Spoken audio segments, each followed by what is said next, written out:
Little further south overnight with a few showers elsewhere, especially in the northwest. And that is how the weather is shaping up. Join me, Darren Grimes, for Real Britain every Saturday and Sunday from 2 p.m. A news hour that comes with a trigger warning. Scorching hot opinion with prominent guests saying the unsayable and a little bit of weekend fun thrown in. Unlike other broadcasters, I won't be forgetting what the B in our name stands for.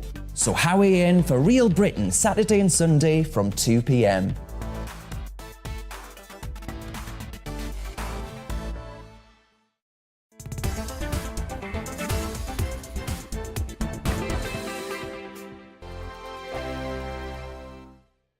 Join my show Farage, 7 p.m. till 8 p.m. Monday through Thursday, and there you will get opinion, analysis, debate, and I'll cover stories that nobody else dares to touch. You've been cancelled. Join the club. Oh my goodness me! And then for the last 15 minutes, talking pints. We're over a drink. We have a civilised conversation with someone. We very often disagree, but we do it in a grown-up way. Come and join me on Farage.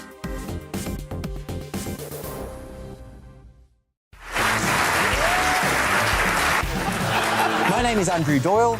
Join me every Sunday evening at 7 p.m. for Free Speech Nation. This is a show where we address current affairs and news stories of the week with the help of two wonderful comedian panellists. I brought in comics because I want to give it a lighter edge, and also they work for less. See you there.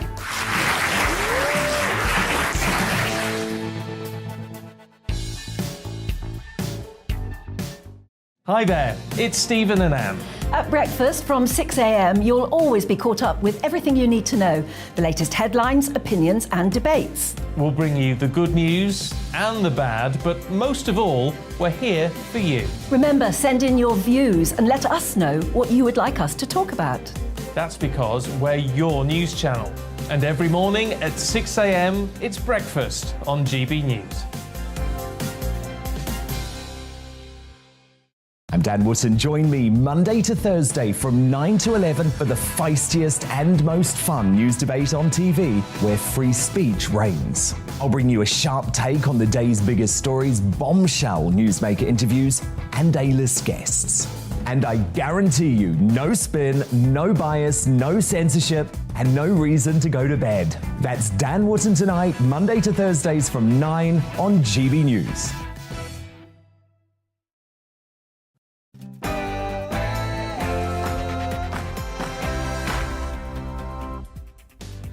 Hello, good evening and welcome along to Neil Oliver Live on GB News TV and on radio.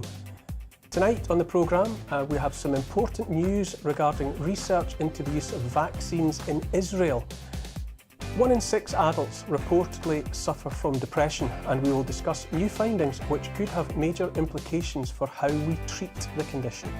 Plus, our Great Britain is a man who has just finished climbing all 282 of Scotland's Munros, which is to say mountains, over 3,000 feet, at the age of 82. All of that and more coming up, plus plenty of discussion with my panel, Daniel Moylan and Narinder Kaur. But first, an update on the latest news from Ray Addison.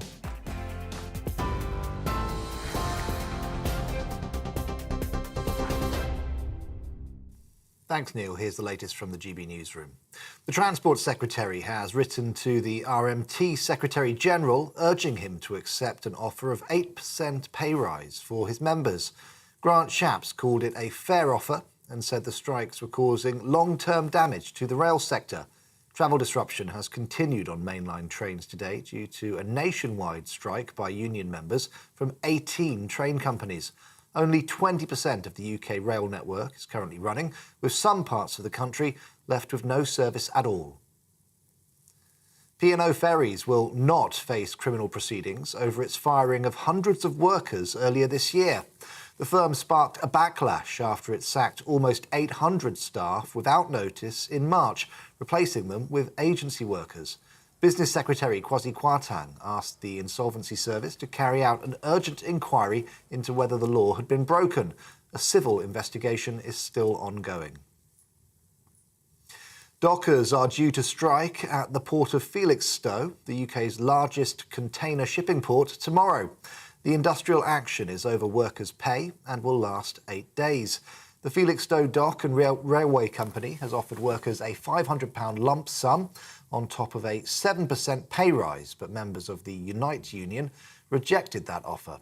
Robert Morton is Unite's national officer. He says the offer simply isn't enough. The RPI is running now at 12.3%. If you accept 7%, then your standard of living goes down by 5.3%. And as for the £500, it's an insult because if you do your maths and you take away the national insurance increase that the government have foisted upon us and also the income tax, you end up roughly with just over £300. The United Nations Secretary-General says the international community should work together to export both Russian and Ukrainian food and fertilizers to global markets. Antonio Guterres says an agreement was reached last month for both countries' products, which aren't subject to sanctions, to be exported. He says open access to the markets is crucial for calming commodity markets and lowering prices for consumers. Russia has reported new drone strikes a day after explosions hit military bases in contested Ukrainian territory and mainland Russia. Last week, there were also large explosions at an airbase in Russian-annexed Crimea. Analysts say the attacks show the growing strength of Ukraine's forces due to their distance from the front line. Ukraine has yet to comment officially on these incidents. Former Levelling Up Minister Michael Gove has endorsed Rishi Sunak to become the next Prime Minister. Writing in The Times, he accused Foreign Secretary Liz Truss of taking a holiday from reality over her plans to cut taxes to ease the rising cost of living. The former Cabinet Minister also said he won't be returning to frontline politics. Well, Rishi Sunak says he would ban new smart motorways to end what he's been calling a war on motorists. He describes them as unsafe and plans to stop them being made while improving existing roads. Mr Sunak's also promising to prevent rogue parking fines and review low-traffic neighbourhoods over concerns that they're causing access problems for emergency vehicles. A 23-year-old man has been charged with the abduction and sexual assault of a 6-year-old girl in Greater Manchester. Lewis Jones has been remanded in custody and will appear at Manchester and Salford Magistrates Court today. The victim was reunited with her family. Nurses will wear new smart glasses to maximise the time they spend with patients during home visits as part of a new trial. The augmented reality-style goggles will transcribe appointments directly to electronic records to reduce the amount of time spent on admin and allow more for clinical tasks. They'll be trialled at the Northern Lincolnshire and Goole NHS Foundation Trust from next week. On TV, online and on DAB+ radio, this is GB News. Back now to Neil Oliver Live.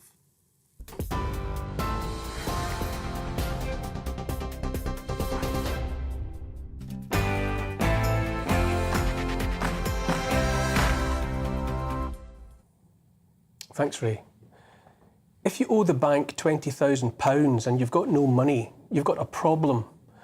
If you owe that bank £200 million and you've got no money, it's the bank that's got the problem. What I mean is, the more trouble you've managed to get yourself into, the less likely you are to have to pay the price. Not in any way that matters, far less that makes good on all the trouble you've caused. In short, if you're going to screw up, available evidence suggests you might as well screw up on a planet-wide galactic scale, and then no one will be able to reach up high enough to kick your backside for you. Here and abroad, now let me choose my words carefully, the absolute balls up of the official responses to COVID is finally being acknowledged, even if only in the slightest, most insincere way possible, by at least a few of the same people who took to the airwaves round the clock to destroy the careers of colleagues, to defame the critics of their tactics as COVIDiots and granny killers and much, much worse besides. The dam is fractured all over and the truth is leaking out. Even our compliant media, who attempted to paper over the cracks, can't ignore the truth any longer. Last week, the Daily Telegraph newspaper here in the UK carried a front-page headline that read, Lockdown feared to be killing more than COVID. Quote, virus fatalities outstripped by other excess deaths as medics call figures terrifying, close quote. Terrifying. They've noticed. Also, non-COVID excess deaths averaging 1,000 a week. Quote, experts say pandemic delays to treatment for cancer and heart disease are behind the surge, close quote. Gotta love those experts. Or you might just as usefully point out to Sherlock the absence of excrement. The self-righteous are squirming in their seats across the pond as well. Rochelle Walensky is the director of the Centres for Disease Control, the body that advised the US government throughout and still does. Last week she conceded, "We made some pretty public mistakes and we need to own them." Is that right, Rochelle? The buck stops at your big desk, does it? She went on, "I think it's really important to understand the great work of this agency." Open brackets, pat self on back, closes brackets, but to admit to areas where we needed to improve. We owe that to the American people. Is that the same American people you sought to control, curtail, mask up and jab for 2 years? I would imagine you do owe them that, at least. God love her, Miss Walensky maintained a straight face throughout her presentation. She wasn't alone. Lord of the Wrongs, Anthony Fauci, aka the Chief Medical Officer for the US, accused of funding gain-of-function research in Wuhan, had evidently listened to Rochelle Walensky defending the performance of the CDC and offered. They should be commended, realising and recognising the shortcomings. I'm actually optimistic that given the fact the problems have now been recognised, that there's a pathway to making a very good organisation much better. Dr. Deborah Birx, former White House coronavirus response coordinator, said recently, "I knew these vaccines were not going to protect against infection, and I think we overplayed the vaccine." You think? OK, let's recap. Walensky, Fauci, Birx and the rest assured the US that the vaccines were absolutely safe and as close as imaginable to 100% effective. Misinformation, if there was ever any of the sort. Still, their assessment became the basis for uncounted hundreds of thousands of people being driven from their jobs for refusing to submit to those procedures. Fauci and the rest were all about the lockdowns and the masking. Just look back at the headlines. Here in the UK, it was the same. Scientific advisors Patrick Vallance and Chris Whitty sang the song of vaccines too. Boris Johnson and Health Secretary Matt Hancock joined in at the chorus, and together with just about every other senior politician, bureaucrat and A-list celeb set about making life as impossible as they could for anyone reluctant to submit to the injection, anyone warning lockdowns might crash economies, anyone speaking up for the children and the catastrophic impact of missing school and friends might have on them. All around the developed world it was the same, if not worse, if not even crueler, more draconian. Those people, those most senior of scientists, those high-level politicians and bureaucrats took possession of the world of before and might as well have crumpled it like old newspaper, soaked it in petrol and set it on fire. There's no going back to what we knew before, because at the fundamental level, down where the building blocks of society are laid, there's only rubble. Uncounted individuals were damaged, pushed to breaking point or into their graves. Couples separated, families were fragmented, communities set at each other's throats. I'm like a cracked record on this. I know it and make no apology, because the extent of the damage done by those who assumed command at the beginning of all this will not be known for years. Do you know people already talk in relation to that cohort of children and young people most affected by lockdown and masking and the rest as the COVID generation? How's that for a tag? Baby boomers, millennials, Gen X, and now the COVID generation. How successfully they shake off that cursed label is anyone's guess. But here's the thing. In this country, with the exception of Hancock, whose resignation was nothing to do with his conduct of the pandemic and everything to do with him having been caught in a compromising position with a lady not his wife, they're still in post. Hancock hasn't even gone away, far from it, still out there holding a candle for Rishi Sunak. Whitty and Vallance were both honoured by the Queen for their efforts. The whole bunch of them, those who simply by the exercise of their professionalism helped drive the country off the road and into the abyss of doomed health prognoses and economic disaster, are right where they were or better off than before. Prominent figures in the media who amplified the hate and derision directed at those refusing the jab and questioning lockdown and masks are busily pretending they said no such things. Most of you watching and listening either have jobs or had jobs. Every day we depend upon scores of other people doing their jobs and doing them well, or at least competently. If a tradesman doesn't turn up or doesn't make a decent job of the work in question, you likely won't call on him again. If your food comes cold or inedible in a restaurant, you may well complain. And you yourself, you almost certainly exist in the knowledge that if you mess up at work, really mess up, you'll likely be out on your ear. At the very least, you won't be trousering much of a bonus. That's the reality that's true and unavoidable for millions of us: cooks, carpenters, plumbers, plasterers, electricians, mechanics, drivers. The list is long. We hold on to our jobs by being competent at the very least, by doing no harm, by meeting the terms of our contracts. And so why does nothing of the same apply to those so much higher up the food chain, those whose jobs make them responsible in whole or in part for the lives of millions of their fellow citizens? These characters at the top of science, of politics, of the civil service, of the NHS, they didn't wire up a plug wrong or burn the top layer of a lasagna. They destroyed lives and wrecked the prospects of nations. Rochelle Walensky of the CDC gets to talk about some pretty public mistakes and to admit to areas where they need to improve. Need to improve? Walensky in the US, others like her here in the UK and across Europe and the wider world, set in train sequences of events that saw to the deliberate creation of two-tier societies, segregation of the clean and the unclean, the good and the bad, the angels and the murderers. Those people and those they inspired set out to drive from society those who would not take the injections. In Austria, it was about fines or imprisonment for refusal, for God's sake. Here in Britain, high-profile figures, who I will grudgingly allow to remain nameless, opined that the so-called unjabbed should be locked in their homes or held down in the street and forcibly injected. On account of lockdowns, people lived alone in fear and died alone, cut off from loved ones. Women gave birth alone and were separated from their babies. The dead were disposed of by strangers in empty crematoria from which grieving families were banned. And after 3 years of monumental cock-up, the closest we've got to righting the wrongs are airy acknowledgement of the need to improve. They're having a giraffe. Those people haven't learned anything. The fifth doses of more of the same cocktails are being rolled out across Britain. Far from keeping their heads down, they're capitalising on the ground made, the societal territory taken. Closer than ever now are digital IDs and the replacement of cash with digital currencies controlled by banks and potentially tied to how well we behave, how much we don't criticise those powers that be. The taste they got for lockdowns and other means of control are changing into restrictions they insist are unavoidable if we're to stop the world catching fire on account of climate change. After lockdowns to save the NHS, how about lockdowns to save the world?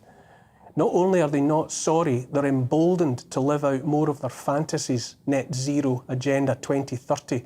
The to-do list, or rather the what we won't be allowed to do list, is seemingly endless.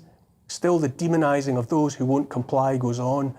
We were ridiculed, insulted, called cranks and conspiracy theorists. We're still under attack for spreading alleged misinformation. Anyone paying attention knows that when it came to safety and efficacy, as well as the logic of lockdowns, it was presidents, prime ministers, politicians, chief medical advisors, the NHS, the CDC, the FDA, and the vast majority of the media that were spreading what it's now clear was misinformation, and they're still doing it. There's a contest running in Britain now, you might have noticed, to appoint a new prime minister. It's down to 2. Neither they nor any of the rest of the candidates so much as muttered an apology for unbearable hurt inflicted, lives ruined, prospects sunk without a trace, futures consigned to oblivion on account of policies they either cheerled or turned a blind eye to. A need to improve. No word of apology has there been. Even if there had, sorry is a long way short of being enough. Sorry won't cut it. It seems simple enough to me, but perhaps I should spell it out for the guilty parties. When you screw up this badly, it's time to get your coat and leave. Don't wait to be sacked, because that's clearly not going to happen within your working culture of noblesse oblige, of if you don't scratch out my eyes, I won't scratch out yours. Just finally, this late in the day, after having caused uncountable lifetimes of damage, hurt and heartbreak, find a shred of decency and take a walk.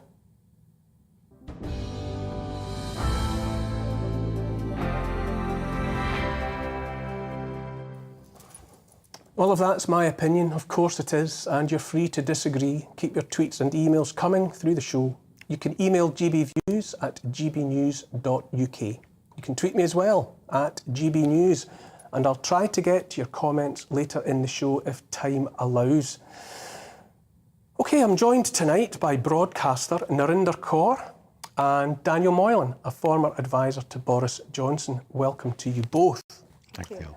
Daniel, I might come to you first. Yeah, well... In relation to what I was saying, will there ever be an appropriate reckoning, do you think, for all that has happened? No, I don't think so. I don't think you're going to have people sacked and forced out or whatever. And I think you need to take into account the circumstances at the time as well. I think the lesson we've learned, the first lesson we've learned from lockdown, is that we must never allow another lockdown to take place. But I don't think that was apparent right at the beginning. And I think those who stampeded into lockdown, what they were doing, and this is the interesting point, is I don't think they were trying to save lives as such. They were trying to save the hospital system. That's basically what they were trying to do. Because of the pictures they'd seen coming out of Italy, of hospitals crowded with people and so on, particularly in northern Italy at the time. And I think that's what was driving them. But it went on much longer than that. I'm interested in how the state protects its own, you see, first and foremost. Because actually the first instinct was to protect the institutions of the state and keep them operating. So I think there was an excusability about some of that at the time. I really think we deserve a proper public inquiry. We've been promised one. I really want to see that public inquiry work, but I would never, ever agree to another compulsory lockdown if people are worried. Did you agree in the first place? Well, because that would make me mad. I'm still mad about it all. I remember saying at the beginning, this can't happen. You can't lock us up like animals.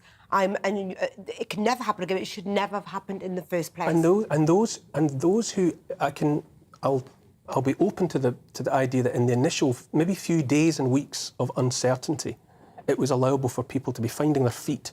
But the lockdowns, one after another, it was a sustained process. Yeah, long after the point where it became apparent that the consequences of that were going to be worse than anything the virus might have been capable of doing.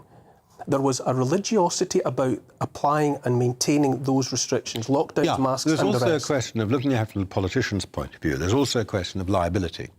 So if you make a decision as a politician which is against all the advice you're receiving and people die as a result, you've got nowhere to look.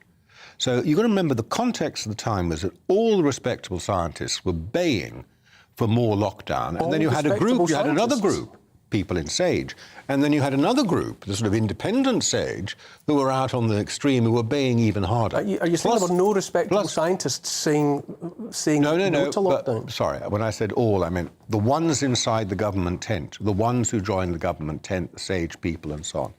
They were calling for lockdowns to create a sort of infection break. And it's very difficult for politicians to go against that. I think Boris had the instinct where he wanted to, but how could he? I remember that. I remember feeling Boris Johnson did want to go against it, but the media, the opposition parties, he really didn't want to do it. The opposition parties, the public. Yes. And there was a lot of demand from the public. And the whole thing was mad. And in retrospect, I think we can say, it should never, ever be the right response in the future. Fundamentally, there's nothing new about lockdowns. We were doing lockdowns. Were we?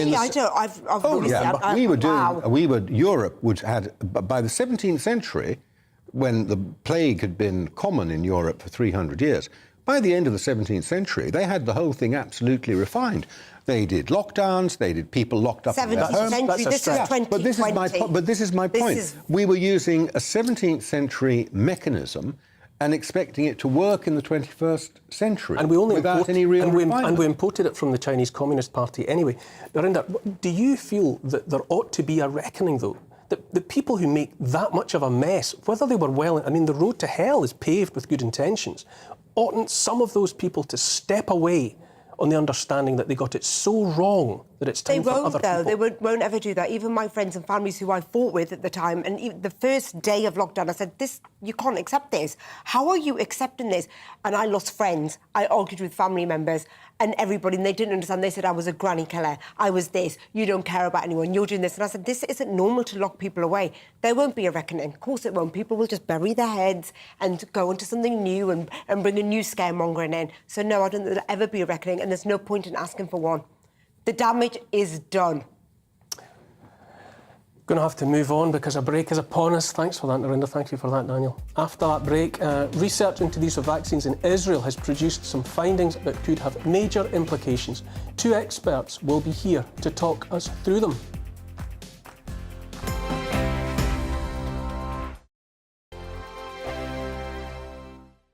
Join my show Farage, 7 p.m. till 8 p.m. Monday through Thursday, and there you will get opinion, analysis, debate, and I'll cover stories that nobody else dares to touch. You've been cancelled. Join the club. Oh my goodness me. And then for the last 15 minutes, talking pints. We're over a drink. We have a civilised conversation with someone. We very often disagree, but we do it in a grown-up way. Come and join me on Farage.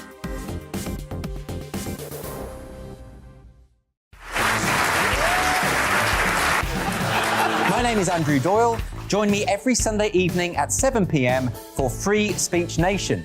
This is a show where we address current affairs and news stories of the week with the help of two wonderful comedian panellists. I brought in comics because I want to give it a lighter edge, and also they work for less. See you there.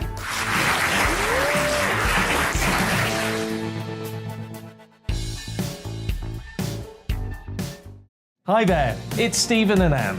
At breakfast from 6 a.m, you'll always be caught up with everything you need to know, the latest headlines, opinions and debates. We'll bring you the good news and the bad, but most of all, we're here for you. Remember, send in your views and let us know what you would like us to talk about.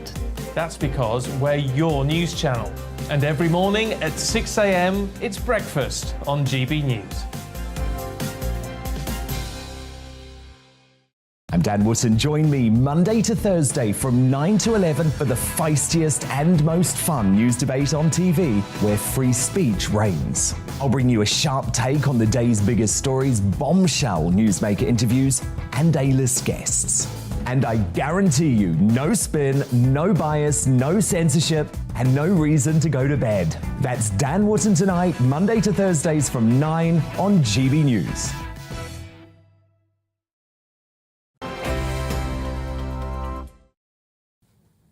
Welcome back to Neil Oliver Live. The response is in already. A Twitter user said, "We can never forget what these people did to the Western world and beyond. They need to be charged criminally for crimes against humanity."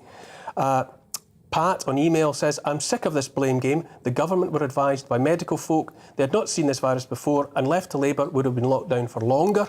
And Debbie says, "How did most of the human race get sucked into this COVID lark? How come some of us could see this was not right from the start? It's such a shame there were so few of us that didn't believe this." Moving on. Breaking news now concerning an internal meeting of the Ministry of Health in Israel discussing the effects of the Pfizer vaccine in that country, one of the most vaccinated in the world. We have obtained a recording of a video call which seems to suggest that some side effects caused by that vaccine are not rare, mild or short-term, but serious and long-lasting. I can speak now to two Israeli experts who have been closely following the story of the vaccine rollout in their country. Dr. Yafa Shiraz, good evening, Yafa, is a journalist and specialist health reporter, and Professor Reuptake Levy is an expert in health systems from MIT in the US. Welcome to you both. Good evening, Neil. Good evening, everybody. Good evening, Neil, and thank you for having us. Oh, it's a pleasure. Yafa, if I can turn to you first of all, can you give us a bit of background to this story, bearing in mind it's coming at my audience fresh? Yes. So what you are about to see, to watch, are parts of a Zoom meeting that took place early June between Israeli Ministry of Health officials, including MOH senior leader who is responsible for the surveillance of vaccine side effects, and an external group of researchers from which the MOH has commissioned a study on the safety of the COVID vaccine. You asked for the background. The background of this meeting is that the study commissioned by the Ministry of Health was based on a new reporting system that the MOH has launched by the end of 2021. As is well known, Israel has a very high vaccination rate and was crowned the world's laboratory. But as it turns out, this entire critical year in which the vast majority of the population in Israel was vaccinated, the Israeli vaccine monitoring system was in fact completely dysfunctional. There was, in fact, no reliable system that you could say was even remotely similar to the American VERSA or to the UK yellow card system. And so the MOH on December 2021 finally launched the proper system instead of this dysfunctional one, allowing an analysis of the side effects. So the research team they commissioned, headed by a distinguished professor from one of the hospitals in Israel with an expertise in pharmacology and toxicology, was tasked with analyzing reports of side effects over a period of 6 months from the beginning of December 2021 to the end of May 2022. And the finding presented in this video, in this meeting, as you will see, are very serious. Nevertheless, the Ministry of Health withheld them for nearly 2 months and only very recently published a formal report about this work. However, unfortunately, the gap between the official report and what the researchers say in this internal discussion and the sentiment, the sentiment of concern in this discussion couldn't be greater. In fact, the report completely contradicts what was said in this discussion. Ritz, if I could come to you now, Ritz Levy, we're going to play a short clip from the call. Now, for obvious reasons, most of my audience not being able to understand Hebrew, can you talk us through what is being said? Sure. We'll play the clip. Yeah, so before we start the video, let me just say the work was quite impressive, the work that the research team did. And what they found is a range of side effects with clear and definite, as they say, causal relationship to the vaccine, actually including some new side effects that are not even listed by Pfizer. And how did they conclude the definite causal relationship to the vaccine? This is based on the concept of rechallenge. This is when the side effects reported is coming back or worsens every time you take another dose of the vaccine. So the video that we're going to watch now is when the head of the research team is explaining this concept to the people in the Ministry of Health, using and referring the Neurological framework that is very well established to evaluate the relationship between a side effect and the vaccine. And essentially what he's telling them that when you observe a rechallenge, that changes the assessment from a possible relationship to a definite relationship. And that's why they were so sure and they were so apparent about the causal relationship between the side effects and the vaccine. What are the nature of the side effects that the researchers identified? Yeah. So, as I said, this is quite a wide range of side effects that they are talking about and discussing during the meeting. Let me highlight two of those.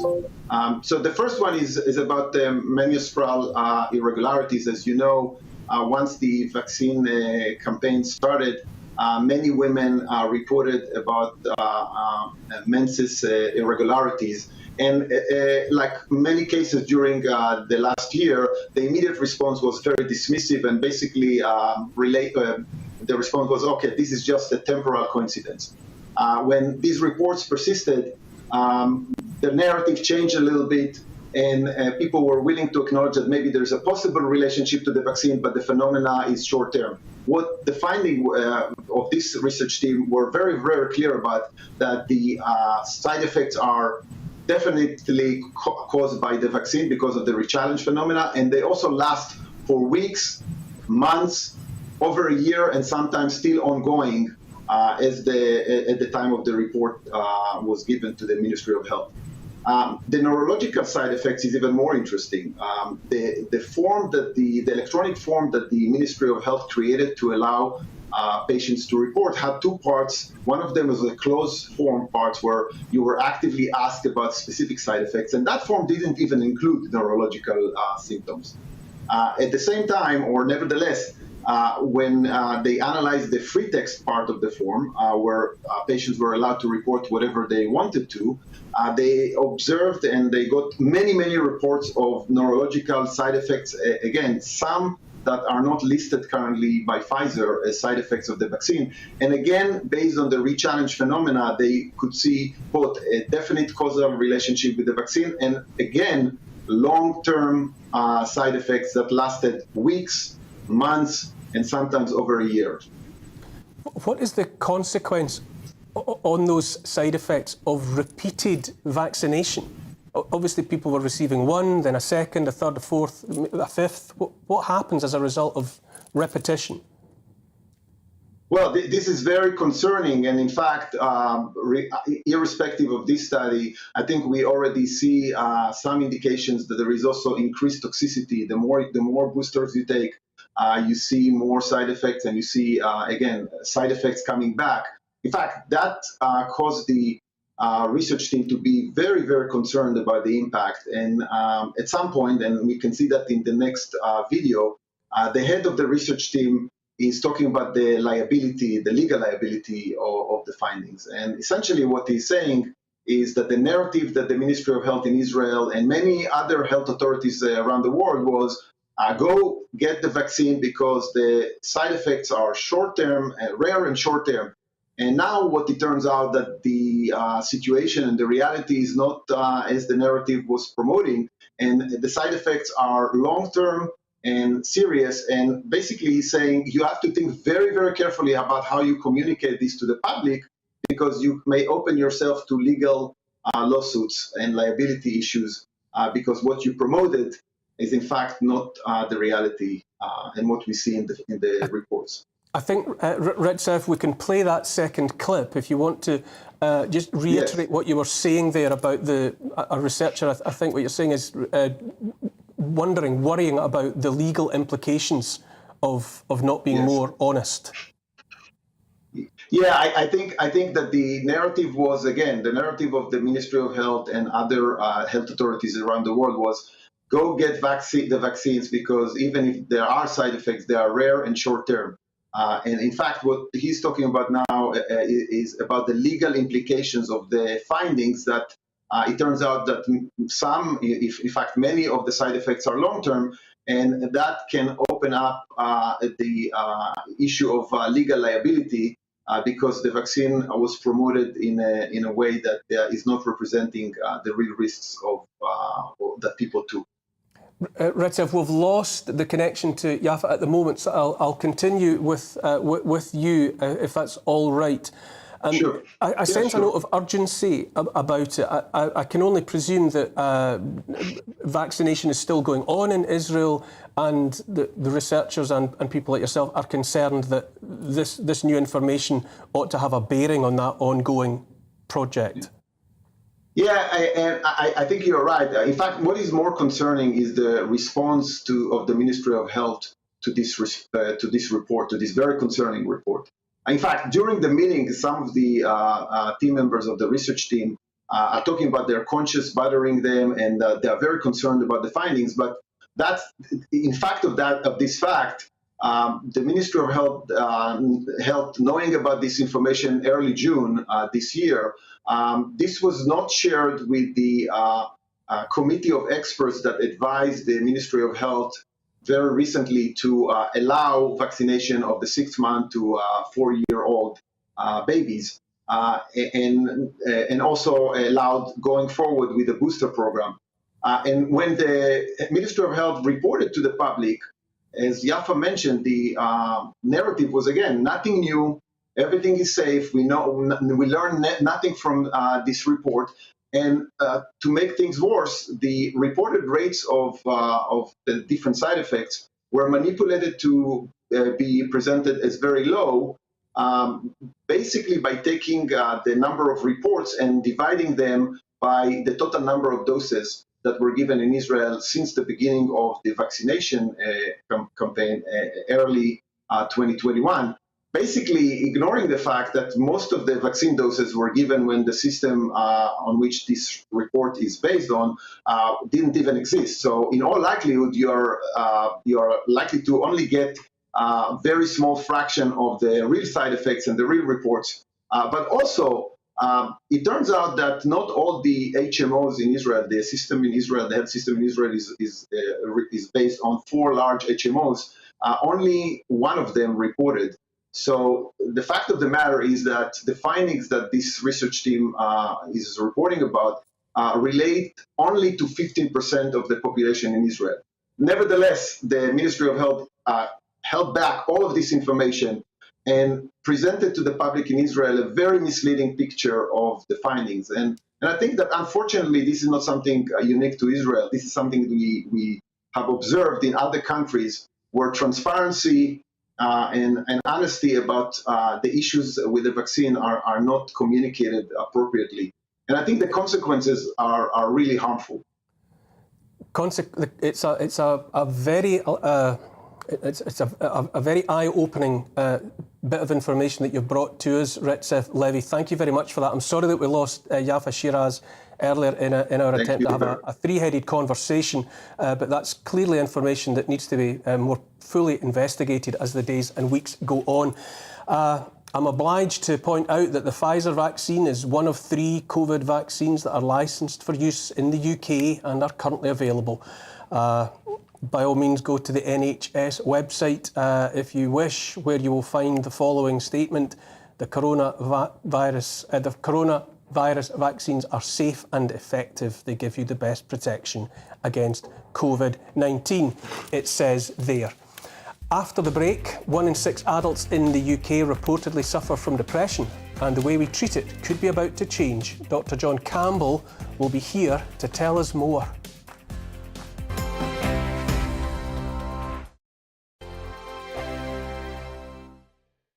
Join my show Farage, 7 p.m. till 8 p.m. Monday through Thursday. And there you will get opinion, analysis, debate, and I'll cover stories that nobody else dares to touch. You've been cancelled. Join the club. Oh my goodness me. And then for the last 15 minutes, talking pints. We're over a drink. We have a civilized conversation with someone. We very often disagree, but we do it in a grown-up way. Come and join me on Farage.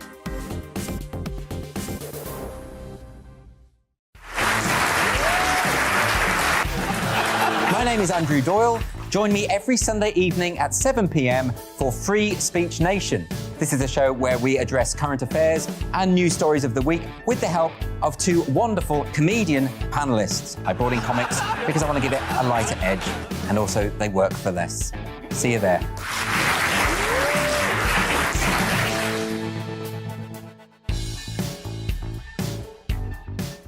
Hi there, it's Stephen and Anne. At breakfast from 6 a.m, you'll always be caught up with everything you need to know, the latest headlines, opinions and debates. We'll bring you the good news and the bad, but most of all, we're here for you. Remember, send in your views and let us know what you would like us to talk about. That's because we're your news channel. And every morning at 6 a.m, it's breakfast on GB News. I'm Dan Wootton. Join me Monday to Thursday from 9 to 11 for the feistiest and most fun news debate on TV, where free speech reigns. I'll bring you a sharp take on the day's biggest stories, bombshell newsmaker interviews, and A-list guests. And I guarantee you, no spin, no bias, no censorship, and no reason to go to bed. That's Dan Wootton Tonight, Monday to Thursdays from 9 on GB News.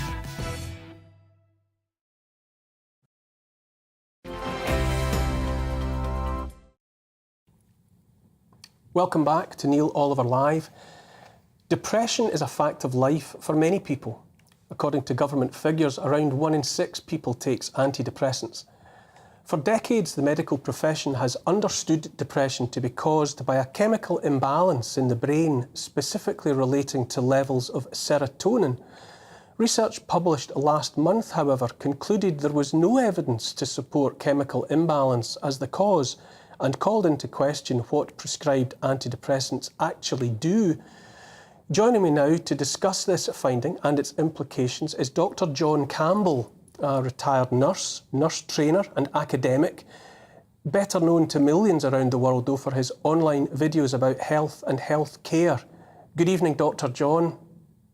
Good evening, Neil. Thank you for having me. Oh, it's a pleasure. Now, can you explain what this research recently published actually determined? So for years, since I was a student psychiatric nurse back in the late 70s, we believed that depression was caused by a lack of serotonin, which is one of these chemical transmitters that transmits chemicals from a presynaptic nerve to a postsynaptic nerve, and that when someone was lacking serotonin, that was making them depressed. So they developed a group of drugs called selective serotonin reuptake inhibitors. These are the Prozac type drugs, the fluoxetine type drugs. And what these actually do is they prevent the serotonin from being reabsorbed back into the presynaptic nerve. They prevent the reabsorption of that. That leaves more serotonin in the synaptic gap. So there's more stimulation by this serotonin. And the idea that this is what relieved the depression. And this has been taught for, as I say, for decades now, depression caused by an absence or a lack of serotonin. And these drugs would somehow correct that. But there was a paper published last month in the Journal of Molecular Psychiatry, July 2022.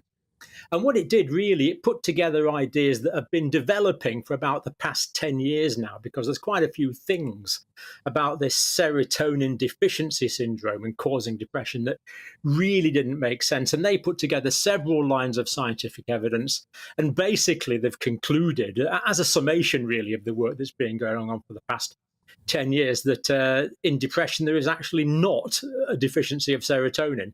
We've got it wrong for all of these years. This must have come as a surprise to you, if not a shock. Well, it's kind of, we've had some inklings of this for the past 5 to 10 years, but this is sort of the peak stone of that, and it's now been accepted by the scientific community.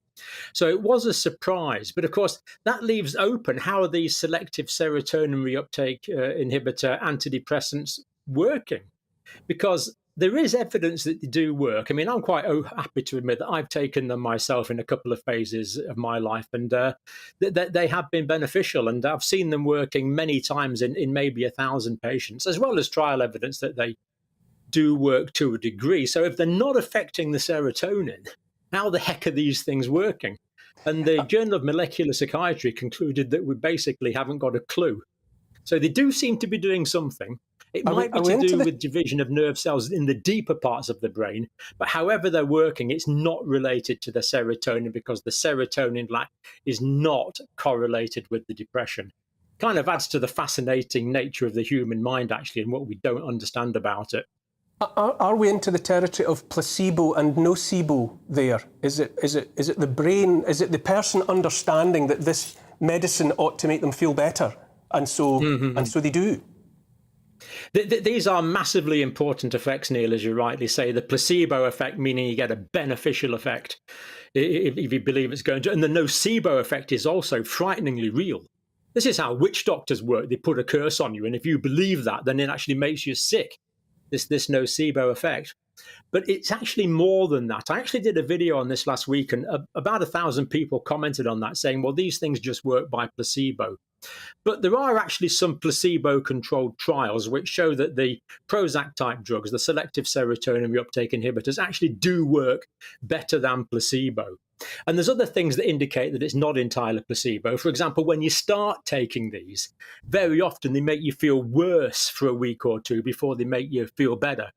Also, people can have difficulty coming off them and getting rebound depression, rebound anxiety as well, because these drugs are quite effective for treatment of anxiety and depression. The two can often kind of go together. So yes, there's a placebo effect, but I'm quite convinced, and the literature is pretty convinced as well, that there is more than placebo effect to these drugs, but we just don't know how they're working. In a wider consideration, particularly really why I wanted to talk to you, we hear a lot now about settled science and scientific consensus, not just about medicine, but obviously in relation to climate change, but specifically obviously in relation to vaccines and whatever. But we're being told, this is all you need to know, this is all we'll ever need to know, take our word for it. Is this a reminder about how when it comes to health and the human body and the brain, that we can never know enough and that we have to be always able to ask more questions? Absolutely it is, Neil. I mean, when I was a young staff nurse, we used to teach that diabetics should be on a diet which was basically high in carbohydrate and low in fat. Now we believe the opposite is the truth. So I've been following official guidelines throughout my teaching career, teaching a couple of generations of nurses. And it now turns out that quite a few of the things that we taught was wrong. Now, a lot of the basics aren't going to change. Newton's laws of motion are still the same. The heart works in the same way. The kidneys are working in the same way. But our approach to therapeutics has changed quite a lot. Some of it, it's actual reversal of what we taught before. Other times it's more a progression of what we've known before. But we always have to have this element of humility that really all I understand about the body, despite having studied it basically all my working life, is a few simplified models of how it actually works. And when we actually come onto the brain with 100,000 million nerve cells with 1,000 to 10,000 synaptic interconnections between each cell, and how the mind emerges from the brain. Actually, no one's got a clue on this. That there is not even really a good theory in town. We know that we're conscious. You're experiencing conscious. I'm experiencing consciousness. We know that the brain is working, but how the brain is generating that consciousness, how you actually take what is basically a few crude molecules and chemicals of the 92 elements and how that comes together to produce this mystery of consciousness isn't known. So it's not surprising that we don't know how the SSRIs work. That's true. And what we need to do really is have generations of empiricism to see how things work. So we know that children get better with breastfeeding. We know we need proteins. We know we need carbohydrates. We know we need fats. These things have been proved over many, many generations. What we've got to be careful of, as you've just rightly pointed out, is introducing interventions that actually can change the physiology of the body before we're really quite sure of what we're doing. In healthcare, we have this idea of the audacity to intervene. That you're sitting there quite healthy, and I dare to do something to you to interfere with your physiological systems. If I'm going to do that, we have to be pretty confident of what we're doing. We have to approach healthcare with great humility. And of course, we must remember the prime directive is not to do any harm. Dr. John Campbell, I could listen to you for hours, and I mean that most sincerely, but the time constraints I have upon me mean I have to move on. But thank you 1,000 times for your Thanks for having me on, Neil. Really appreciate it. Great stuff. Thank you. Narinder, what I was coming to there was, around, say, the vaccines and many other aspects of our lives, we're more and more told we know now that the story's complete. Trust us, do this, and everything will be fine. I think this is a classic example of being reminded that there's much more we need to understand. And we talked about an intervention in your body. What's going to happen next? I can't believe that now they found out antidepressants don't work. I am astounded. Well, they work, but they don't know how they work. Yeah, sorry, but it's not to do with the serotonin.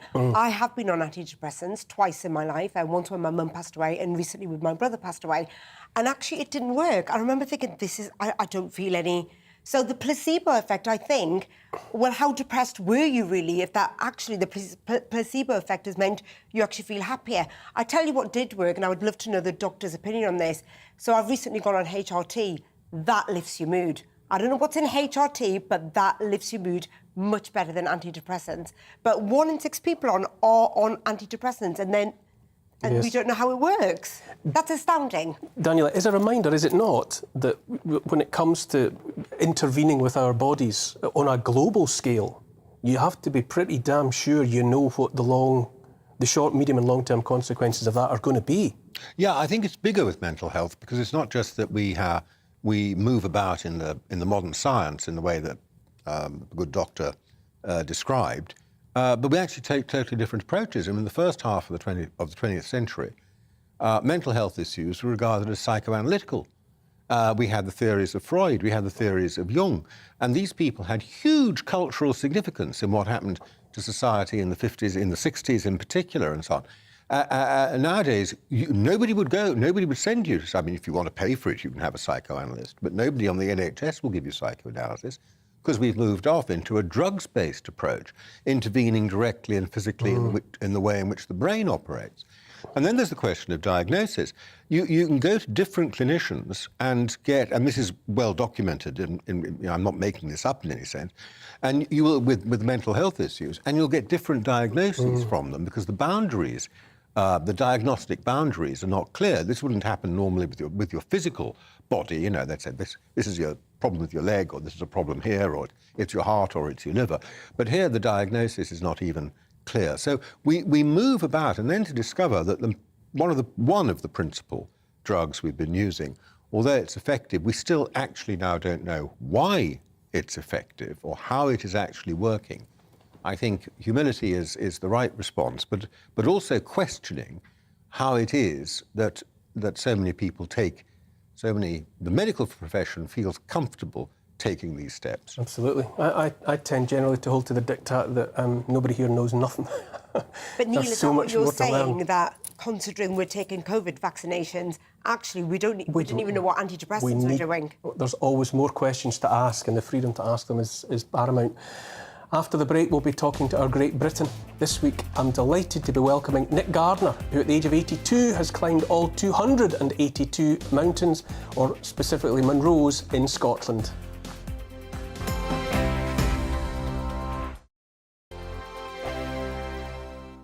Join my show Farage, 7 p.m. till 8 p.m. Monday through Thursday. And there you will get opinion, analysis, debate, and I'll cover stories that nobody else dares to touch. You've been cancelled. Join the club. Oh my goodness me. And then for the last 15 minutes, talking pints. We're over a drink. We have a civilised conversation with someone. We very often disagree, but we do it in a grown-up way. Come and join me on Farage.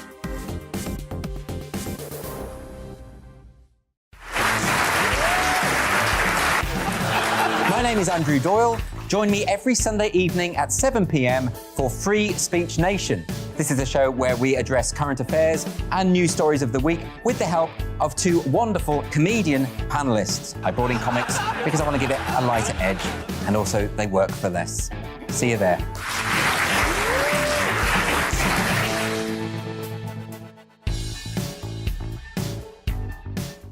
Hi there, it's Stephen and Anne. At breakfast from 6 a.m, you'll always be caught up with everything you need to know, the latest headlines, opinions and debates. We'll bring you the good news and the bad, but most of all, we're here for you. Remember, send in your views and let us know what you would like us to talk about. That's because we're your news channel. And every morning at 6 a.m, it's breakfast on GB News. I'm Dan Wootton. Join me Monday to Thursday from 9 to 11 for the feistiest and most fun news debate on TV, where free speech reigns. I'll bring you a sharp take on the day's biggest stories, bombshell newsmaker interviews, and A-list guests. And I guarantee you, no spin, no bias, no censorship, and no reason to go to bed. That's Dan Wootton Tonight, Monday to Thursdays from 9 on GB News.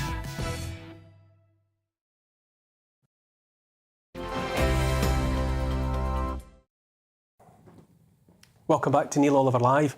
My Great Britain this week achieved his greatness by climbing over 500,000 feet, the height of 17 Everests, and walking 2,000 miles, equivalent to hiking from Edinburgh to Greece.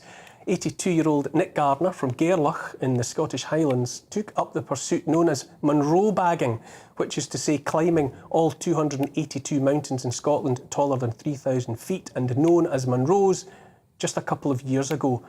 On this channel last week, we showed Nick completing his challenge by summiting his 282nd Munro, Cairn Gorm. He joins me now. Good evening, Nick. Hello, Neil. Pleased to meet you. Oh, delighted to have you with us this evening. First of all, enormous congratulations. You've joined a very important and dedicated exclusive club there. But tell me, what led you to set out on such a demanding physical challenge? It occurred when my wife, who developed Alzheimer's a few years ago, and she got progressively worse, and there comes a time when I couldn't look after her, and she had to go into care. And I was suffering mentally. I was finding this life very difficult, and I didn't know what to do, and I thought, I've got to get something to occupy myself. And since I've been a climber all my life, but I hadn't actually climbed many of the Munros. I thought, right, I don't think an 80-year-old has ever climbed all the Munros, so I'm going for that. That's what I'll do. And once I'd started the climbing, then my, I won't say my emotional problems went away, they didn't, but then it helped me deal with those problems. It's so impressive. It's so impressive that you responded to the way you were feeling by taking on something so epic. And just, I have to say as well, just 2 years to rack up the total of 282. That's impressive. Some people spread this out over many years if they ever complete it at all. How many? Had you climbed a Munro? Did you have any in the bag when you started? Oh, I'd climbed a lot of mountains beforehand, but I started counting again once I'd reached the age of 80. So you started again at the beginning? More. What was it like to encounter the reception that you received on Cairngorm when you topped out at 282? Totally surreal. I never dreamt anything like it would happen. I knew a few of my friends were coming, but to have a reception like that, it was just surreal. I was in cloud cuckoo land, as we might say. How had word spread? How had word spread to so many that you were about to complete the challenge? Because there was a whole crowd up there on Cairngorm. Yes, I knew people would be interested, and so we had announced it about 8 weeks beforehand, giving me enough time to climb the ones I hadn't already climbed. And they all turned up at the car park, ready to come with me. Couldn't believe it. Amazing. Across the 282, what was your favourite Munro? Oh, it has to be on the Coolin Ridge on Skye. It's such an interesting geological feature, and I've wanted to do that as an 80-year-old. I'd climbed it before when I was younger, but I wanted to do it as an 80-year-old. It's such an amazing mountaineering experience. What would you regard as the hardest or perhaps the most frightening if a climber of your experience is ever actually frightened anymore? No, I'm not frightened on a mountain. I've never been in that position. But parts of the Coolin Ridge would be the most frightening that I've been on, where one slip in the wrong place and you fall off. So, but I can cope with that one. I'm absolutely amazed and in awe of your achievement, Nick. The Great Britain, as you perhaps know, or if you don't, I'd just like to pay attention for a few minutes every week to someone who has confronted a challenge and maybe risen above difficult circumstances to demonstrate something unique about the human spirit. And what you've had to tell us tonight, I think, absolutely goes into that file. So my congratulations again, and thank you for joining me, Great Britain. Nick, thank you so much. Right, thank you very much, Neil. Thank you. Okay. It's just after 7 o'clock now. I feel topped up by that. I feel restored by hearing that. This is Neil Oliver Live on TV, online and on DAB Plus radio. Still to come tonight, it's been a big week for students as their A-level results were released, but we'll be discussing if this is the best way to educate our young people. The British Stammering Association is holding an international conference at Liverpool University this week, and a guest will be joining me to tell us all about it. And congratulations to Amal Rajan, who was this week named the host of the iconic quiz show University Challenge. We will react to that, and I might just test the knowledge of my panel as well. You hear me? Yes, I will. Yes, I jolly well will. But first, let's get the latest news headlines from Ray Addison.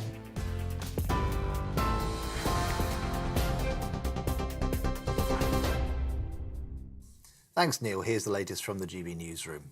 The Transport Secretary has written to the RMT Secretary-General urging him to accept an offer of 8% pay rise for his members. Grant Shapps called it a fair offer and said the strikes were causing long-term damage to the rail sector. Travel disruption has continued on mainline trains today due to a nationwide strike by union members from 18 train companies. Only 20% of the UK rail network is running, with some parts of the country left with no service at all. P&O Ferries will not face criminal proceedings over its firing of hundreds of workers earlier this year. The firm sparked a backlash after it sacked almost 800 staff without notice in March and replaced them with agency workers. Business Secretary Kwasi Kwarteng asked the Insolvency Service to carry out an urgent inquiry into whether the law had been broken. The civil investigation is still ongoing. Workers at Britain's busiest port are due to go on an 8-day strike from tomorrow in a dispute over pay. Around 1,900 members of the Unite Union at the port of Felixstowe are expected to walk out. Port officials insist the action will be an inconvenience rather than a catastrophe. Felixstowe handles nearly half of all container freight entering Britain. The UN Secretary-General says the international community should work together to export Russian and Ukrainian food and fertilizers to global markets. Antonio Guterres says an agreement reached last month covered both countries' products which aren't subject to sanctions. He believes open access is crucial to calming commodity markets and lowering prices for consumers. Russia has reported new drone strikes a day after explosions hit military bases in contested Ukrainian territory and mainland Russia. Last week, there were also large explosions at an airbase in Russian-annexed Crimea. Analysts say the attacks show the growing strength of Ukraine's forces due to their distance from the front line. Ukraine has yet to comment officially on the incidents. Former Levelling Up Minister Michael Gove has endorsed Rishi Sunak to become the country's next Prime Minister. Writing in The Times, he accused Foreign Secretary Liz Truss of taking a holiday from reality over her plans to cut taxes to ease the rising cost of living. He also said he wouldn't be returning to frontline politics. And nurses will wear new smart glasses to maximise the time they spend with patients during home visits as part of a new trial. The augmented reality-style goggles will transcribe appointments directly to electronic records to reduce the amount of time spent on admin and allow more for clinical tasks. They'll be trialled at the Northern Lincolnshire and Goole NHS Foundation Trust from next week. On TV, online and on DAB+ radio, this is GB News. Back now to Neil Oliver Live.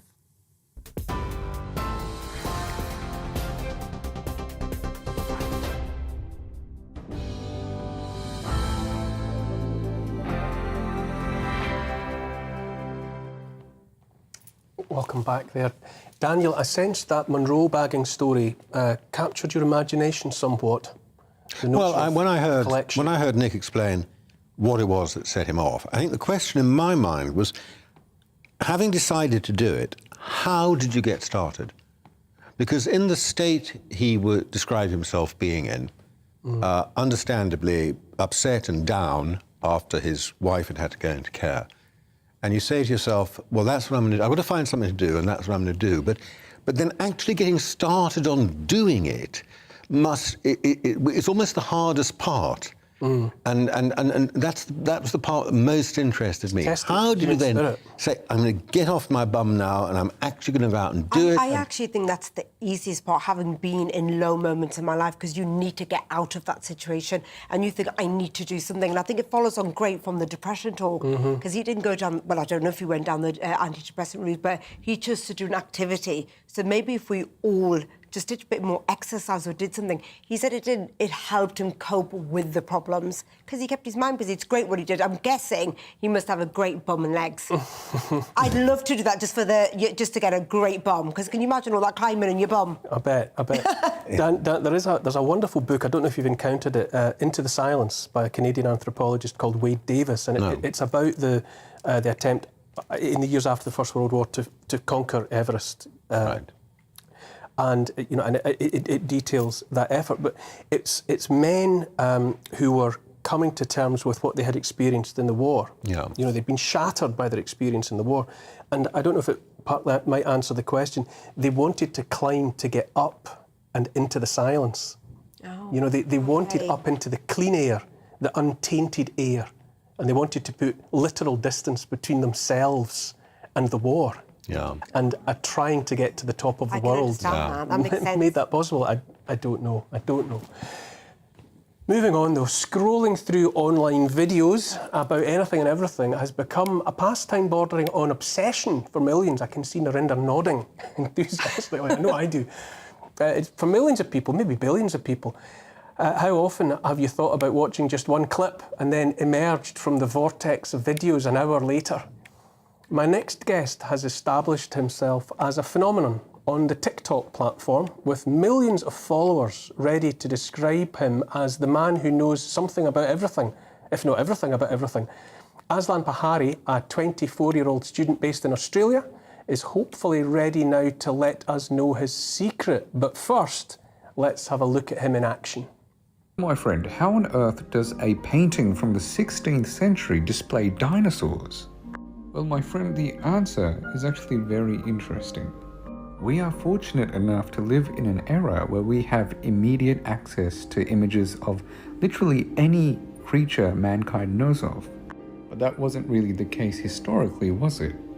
So there were cases of people trying to paint creatures that they had not actually seen, simply basing them off descriptions that they've read. So this could have been a depiction of an elephant or perhaps a camel, in a time where such creatures could only be found in books.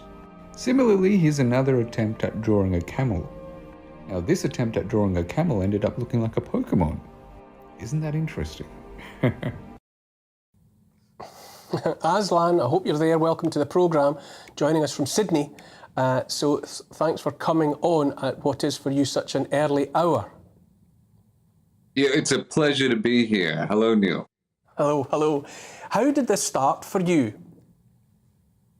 Honestly, I was bored in the pandemic. We were in lockdown, and I had just downloaded this new apparent dance app.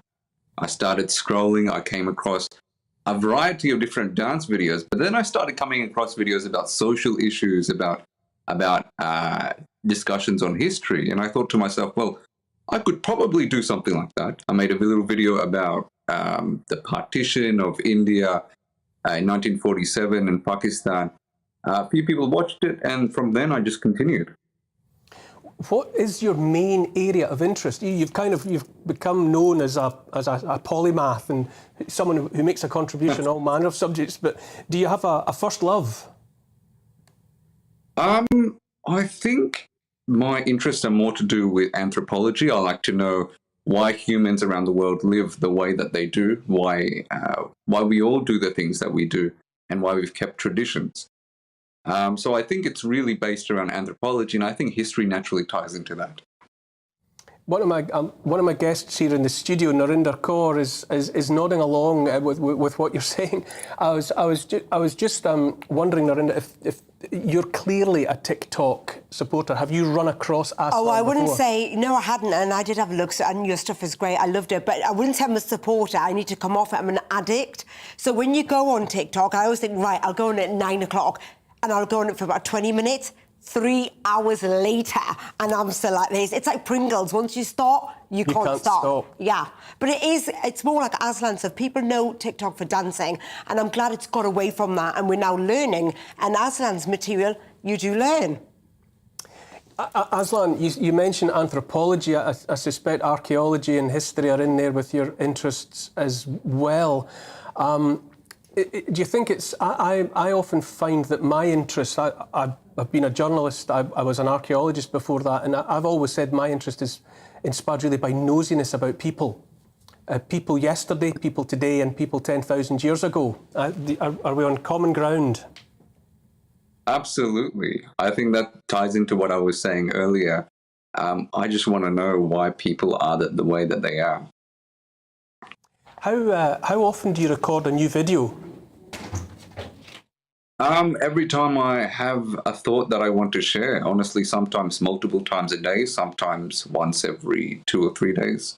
Just whenever I'm on something that I'm thinking about, I think, well, I'm sure there are a few people online that would love to hear this. And what is the process? What is your creative process? And how long does it take? It just depends on the topic. If it's something that I'm familiar with, something that I've looked into before, then I can often just go to notes that I have from the past and just quickly make a video. But sometimes these videos do take a bit of research and a bit of time. Daniel Moylan, what do you make of the TikTok phenomenon and the multiple alternative ways by which people are consuming content?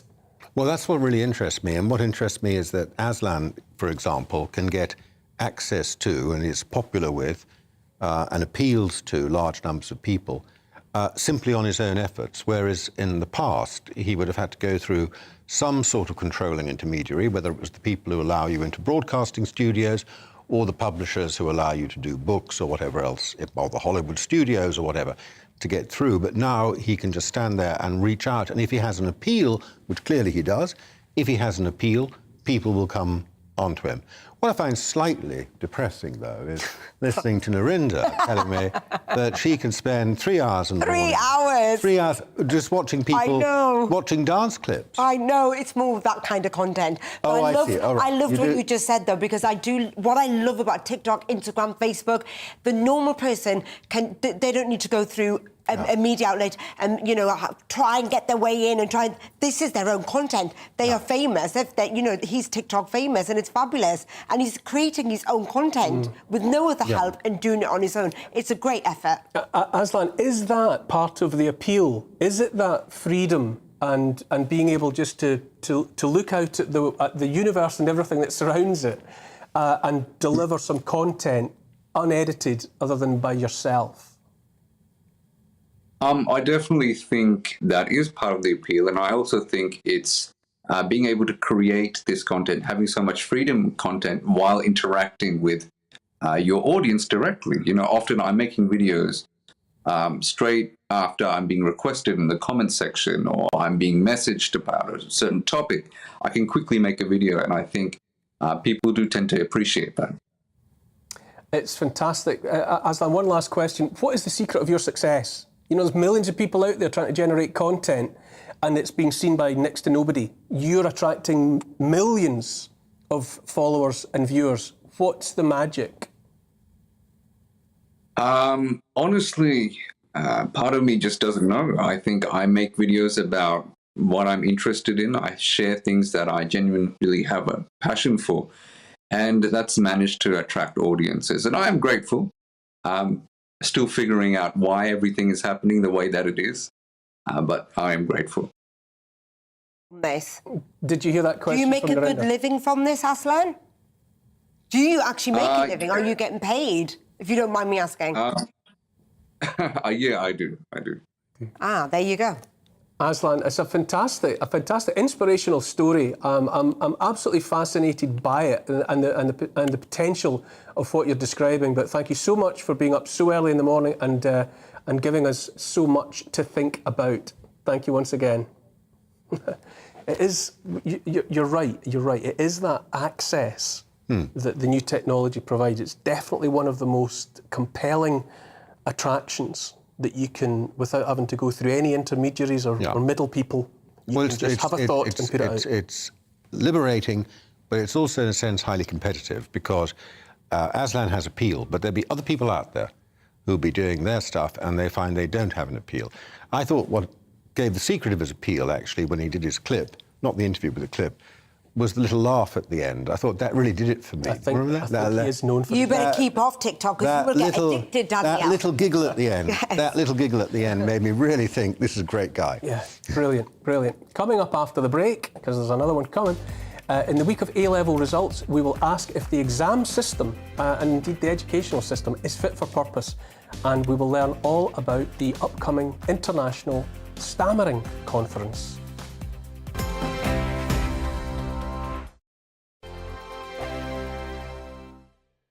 Join my show Farage, 7 p.m. till 8 p.m. Monday through Thursday, and there you will get opinion, analysis, debate, and I'll cover stories that nobody else dares to touch.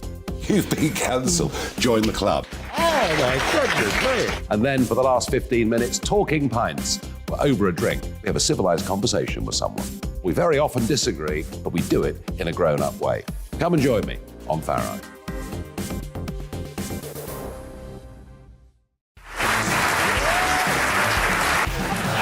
My name is Andrew Doyle.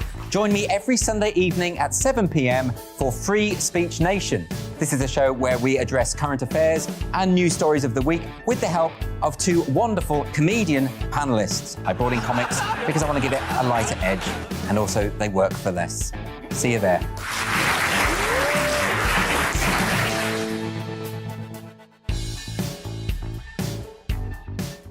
Hi there, it's Stephen and Anne. At breakfast from 6 a.m, you'll always be caught up with everything you need to know, the latest headlines, opinions and debates. We'll bring you the good news and the bad, but most of all, we're here for you. Remember, send in your views and let us know what you would like us to talk about. That's because we're your news channel. And every morning at 6 a.m, it's breakfast on GB News. I'm Dan Wootton. Join me Monday to Thursday from 9 to 11 for the feistiest and most fun news debate on TV, where free speech reigns. I'll bring you a sharp take on the day's biggest stories, bombshell newsmaker interviews, and A-list guests. And I guarantee you, no spin, no bias, no censorship, and no reason to go to bed. That's Dan Wootton tonight, Monday to Thursdays from 9 on GB News.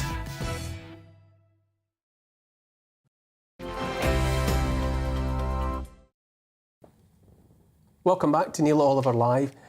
Now, the last couple of years have taken a toll on, among much else, the education of our children. Students who received their A-level results this week had 3 years of disrupted education.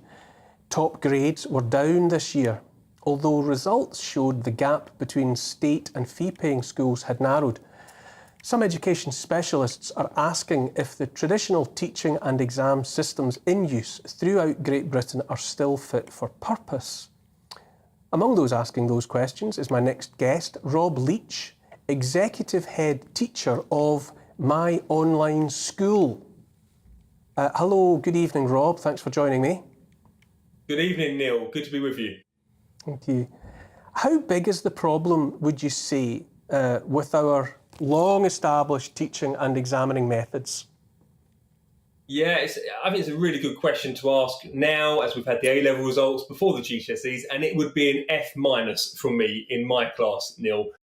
This exam system has its roots in the 19th century. These high-stake, cliff-edge, all-or-nothing examinations that we force young people into, with a heavy focus on memory, really, with nothing else taken into account. If you have a bad day, well, the 2 years of study that you've done, well, that's just forgotten. And then we make the young people wait for 8 weeks to get their results. Not great for well-being, for mental health, or for anxiety.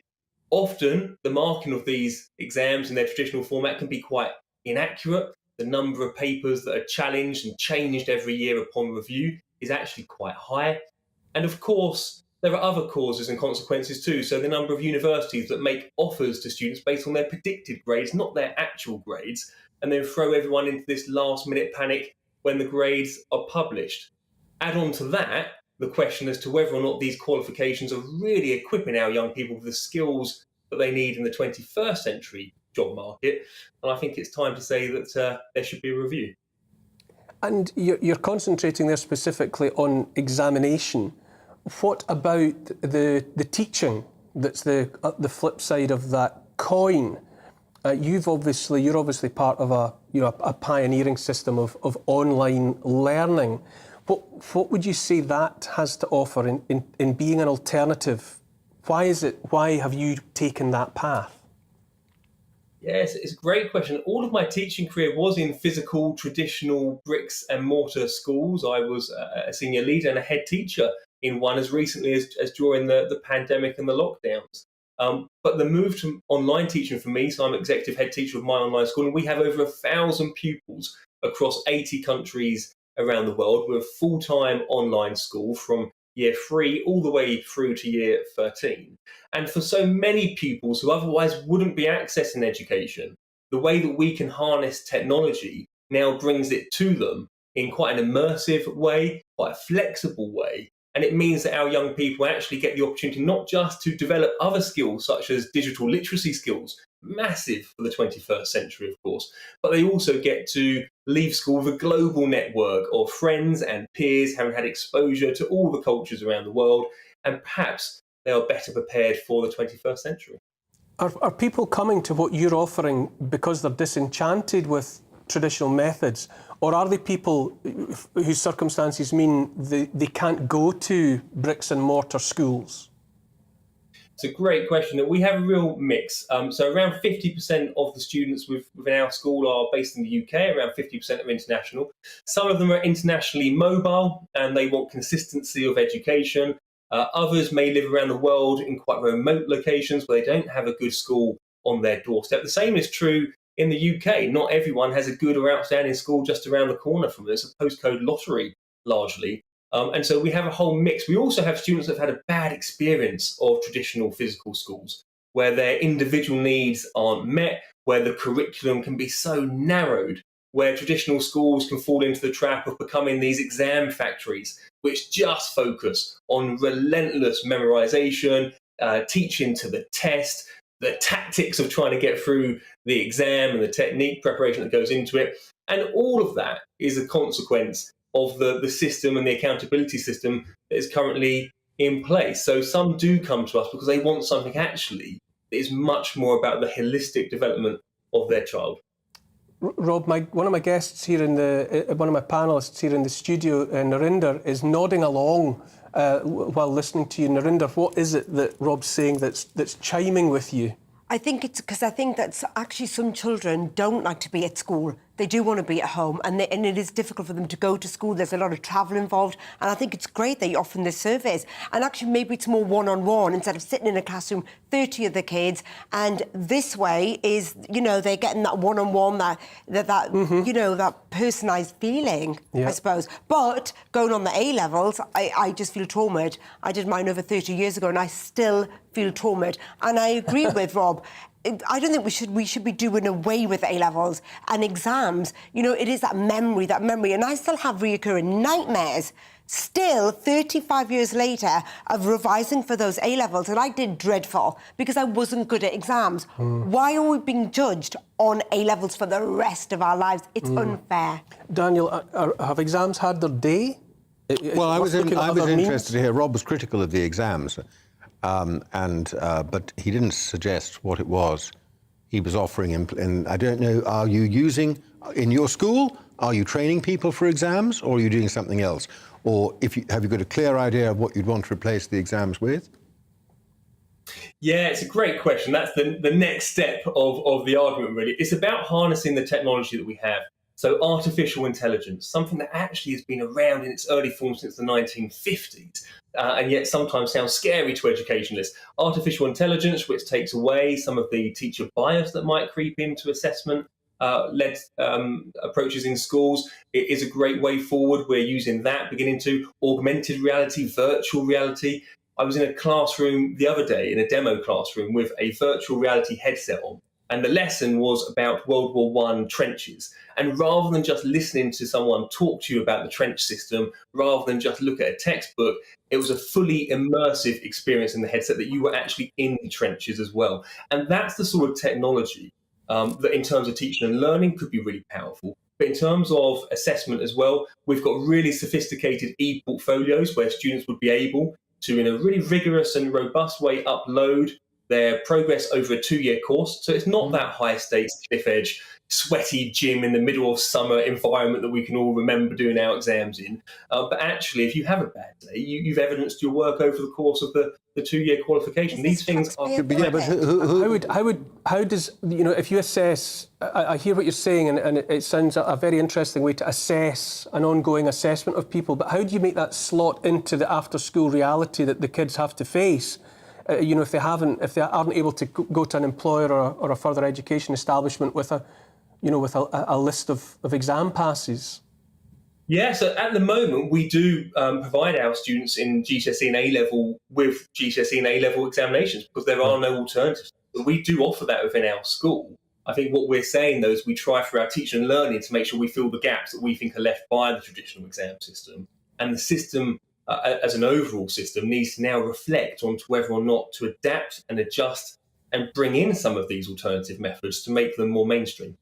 Narendra, I think you had another question. Who's paying for this? Is this government funded or is this private? Are people paying? At the moment, for online schools have to be registered as independent schools, although we do have, and we're beginning to have, a number of local authorities that work with us for students or young people who would otherwise be missing out on education, perhaps because of mental health or medical needs that make physical schools very challenging. So we do work with local authorities to provide places, but at the moment they have to be registered as independent schools.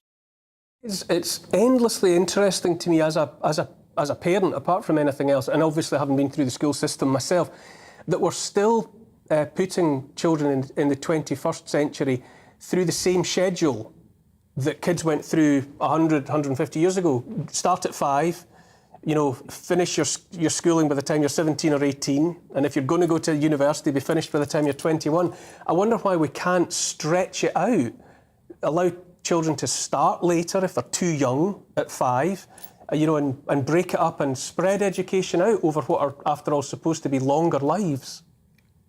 I agree, Neil. And likewise, there'll be some students who are really quite advanced and they are ready to take their qualifications or their exams earlier. Let them do it. Let them get those and let them move on and do something else with those in terms of their next step. We hold some back.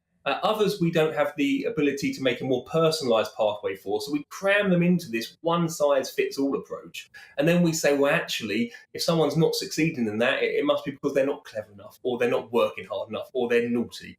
And actually, a bit more of a personalised approach may just equip us with the skills that young people need to thrive in the 21st century, because there's a real danger, I believe, that our education system, so rooted in the 19th century, won't give our young people the skills they need for the 21st century, and that Britain will get lost and left behind when it comes to the jobs market, when it comes to innovation, when it comes to creativity.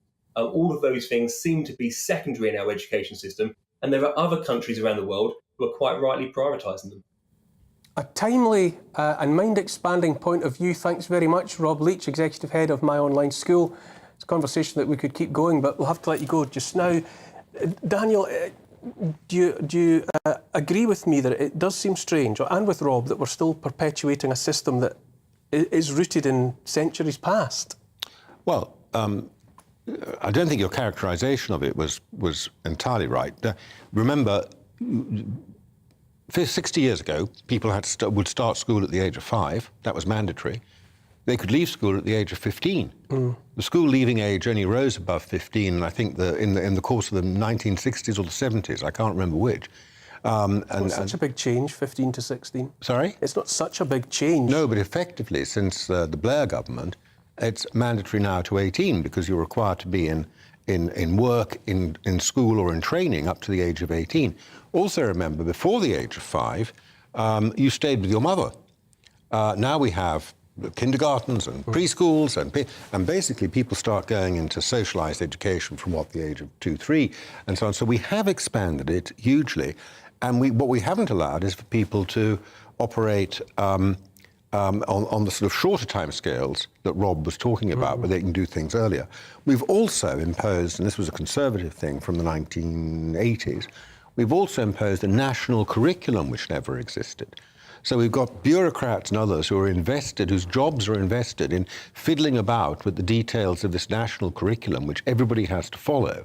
And that never used to be the case either. So I think there have been a lot of big changes. Whether they're changes for the better, I don't think, because I don't think they give teachers, the opportunities for creativity, and they don't give the children, the pupils, the flexibility. Narendra, what sometimes troubles me is we seem, and what Rob was saying, we're very much focused on getting kids into jobs, shaping them so that they fit spaces that are created for them, perhaps by employers. I lament to some extent the pleasure that's possible of education, education for education's sake, rather than just prepping people to, to be employable. I don't know how GCSEs or A-levels prepped me for life. They didn't. They didn't do anything for me. And I think they were just this, this meter of being judged by something that's just not... How did it help me in life? It didn't. I didn't get great grades because I wasn't great at exams. I went to university, did a really pointless degree. I just wasted life. And I think it's more about apprenticeships these days. I think they need to be doing degree apprenticeships or just apprenticeships and getting just hands-on jobs. And it doesn't make you... Just because you're really bright at exams, it doesn't mean you're going to be great in a job. I don't know how the two... I so agree that not tapping into that other natural instinct so and ability and aptitude that so many people have, which is, it's not necessarily academic, but it's something creative or it's something extremely useful. So many children are so bright. They're so bright. And they go in that classroom and they sit an exam and they get a D. And you know how bad that is for their mental health, and they feel useless. Yes. And they think, well, actually, we can't do anything else in the world. You can. We shouldn't be judging on exams. It's so bad. And we have this discussion every year, and it never changes. It never changes. No. We have to move on, though. Words. The way we use them, how we speak, affect how we understand ourselves and how others understand us. Stammerers sometimes find it difficult to talk, but gone are the days when stammering was regarded as any kind of handicap. Some people stammer, some don't, and that's all. Later this month, an international stammering conference will be held at Liverpool University, attended by activists and people who stammer from all over the world. Here to promote, in part, a better understanding of stammering is my next guest, Paul Fix, Vice Chairman of Stammer, the UK charity for those who stammer. Paul, welcome to the studio, welcome to the programme. So it should be the next. Delighted to have you. All right. If you do me a favour, just pop. Paul, is stammering a difficulty that most people simply don't understand? So I think that's probably a part of it. I think the key part is it's just the way that someone like he talks, and it's the way that lots of other people as well just talk. And I think there's quite a lot of misunderstanding. So it's not something that can be cured, or it's not something that a person needs to overcome. However, lots of people might try techniques to try to kind of manage it as such. For obviously easily understood reasons, I think we don't often encounter stammering. It's almost as though people who stammer don't, come into the limelight, so that they're not, unless it's someone who has a stammer that's in your family. You might not often encounter someone who does. I think is there just that level of unfamiliarity with, exactly as you say, that some people stammer, some people don't. Yeah. So I think there's obviously partly that, and I also just think that in terms of that, I often think that kind of it's like that. I often think at times it can be kind of seen as like a poor husband in terms of its ability to start, as it's obviously unseen. There's obviously lots of people that have no idea that obviously someone has a stammer until they obviously start to talk, and there's some, and I think there's also such a range in terms of how some people have quite an extreme stammer, and for like some it's more mild as such. How many people are stammerers in the general population? How common? So across the world, there's about 50 million, and we think that, and then we think in the UK it's kind of somewhere between 1% to 2%. But if you're under kind of the age of 10, it's somewhere probably between 7% and 8%. But lots of that is when you're kind of age sort of 2, 3, 4, and you're starting to speak. Right. As such. Now the conference, is this the conference in Liverpool University? Yep. People from all around the world? Is this something that's been held before elsewhere, or is this the first time? So it's two conferences in one. So it's the annual. So it's the biannual conference of STAMA, which we hold every 2 years, and it's also the International Stuttering Association's conference as well. So we've got about 120 kind of people who are coming from across the world, and then about 160 to 280 on top of that who would come from the UK as well. And what are the objectives? What would you hope to achieve and show people, and you know, what advantage will people get out of going along? So I think there's probably a number of things. I think the first one is it's just a chance to be with other kind of people that stammer. It's a chance to obviously connect and kind of have that common shared experience.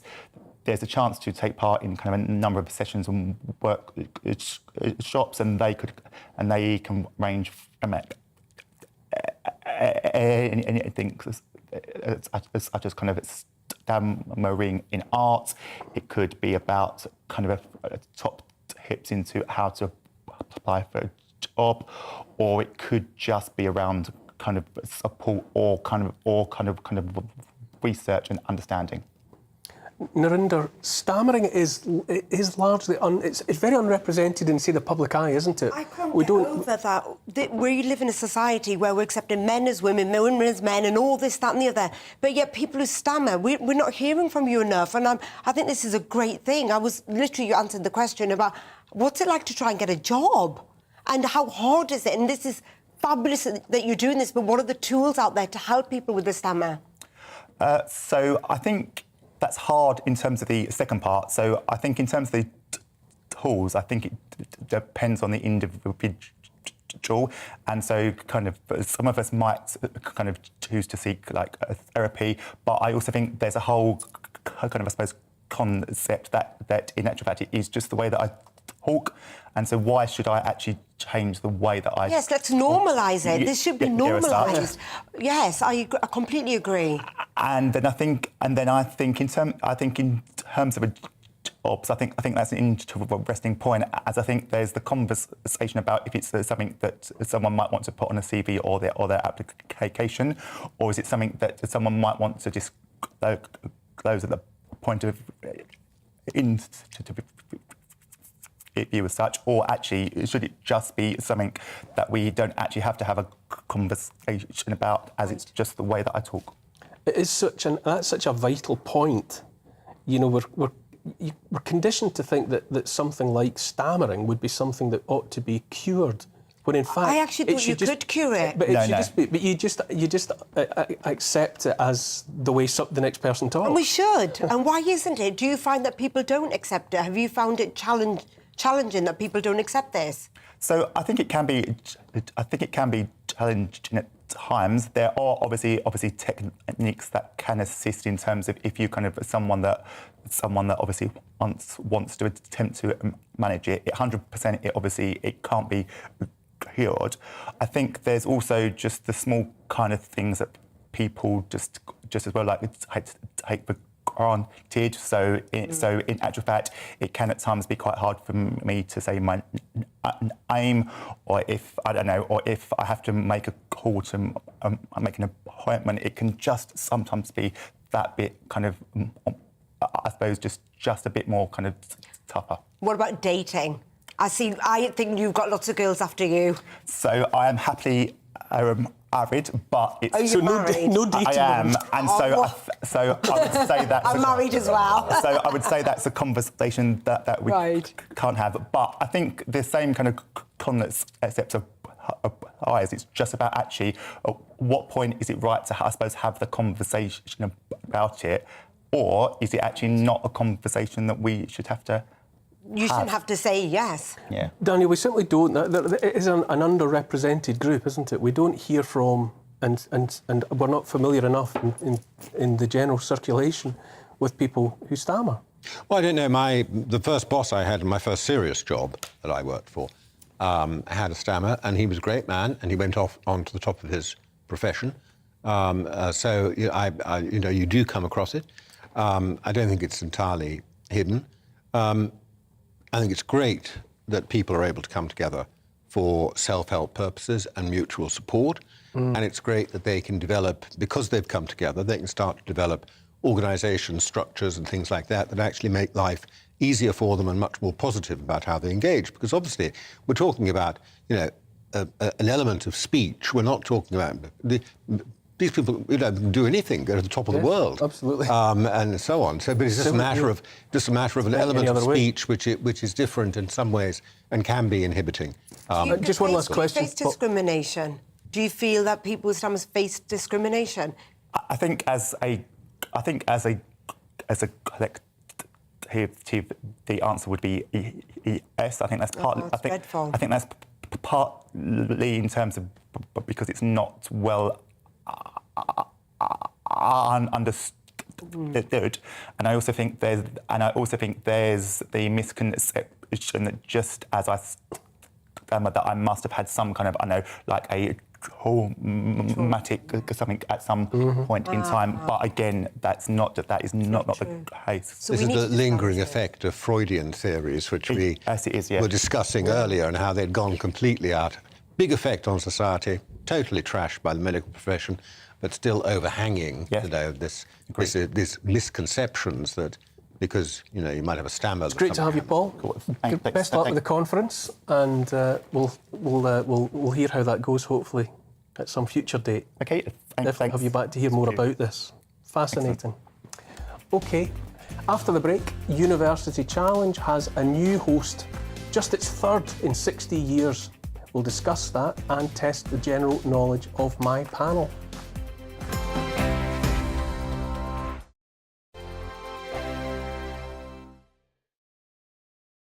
Join my show Farage, 7 p.m. till 8 p.m. Monday through Thursday, and there you will get opinion, analysis, debate, and I'll cover stories that nobody else dares to touch. You've been cancelled. Join the club. Oh my goodness me. And then for the last 15 minutes, talking pints. We're over a drink. We have a civilised conversation with someone. We very often disagree, but we do it in a grown-up way. Come and join me on Farage.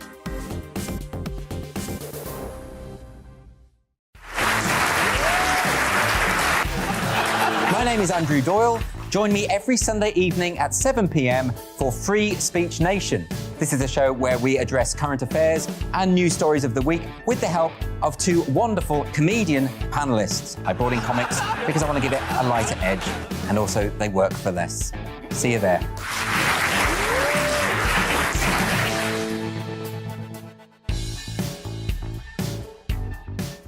Hi there, it's Stephen and Anne.